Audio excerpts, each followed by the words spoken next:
আজকে আমরা যাচ্ছি মামা বাড়ি।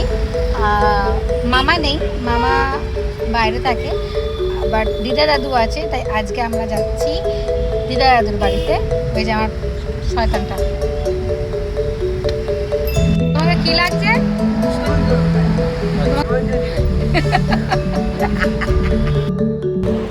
বাবার সাথে মজা করতে করতে আর এত সুন্দর লাগছিল সূর্যটাকে, আমি সেই জন্য ওটা ক্যাপচার করলাম ক্যামেরাতে। এত ভালো লাগছিল কি বলবো। আর ওই যে ছোটবেলা থেকে একটা আনন্দ, মামা বাড়ি যাব মামা বাড়ি যাব। মামা নেই তো কি হয়েছে, মিমি আছে, দিদা আছে, দাদু আছে। আর আমি না দাদুকে পম্পু বলি, এর একটা কারণ আছে।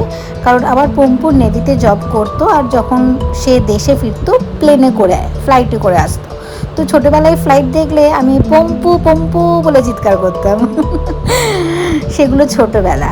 আর এটা হচ্ছে আমাদের বালির ব্রিজ, আমাদের ঐতিহ্য। আমি এখন যাচ্ছি গঙ্গার ওপর থেকে আর বালির ব্রিজেতে, আর ক্যাপচারও করলাম যেটা বলছিলাম। তো এই ছোটোবেলার আবেগগুলো এখনও আছে, আর এখনও আমি পম্পু বলেই ডাকি, দাদু বলে কিন্তু ডাকি না। আর আপনাদের সাথে গল্প করতে করতে চলে এসেছি, এই যে আমার মিমি ব্যালকনিতে দাঁড়িয়ে আছে। টাটা।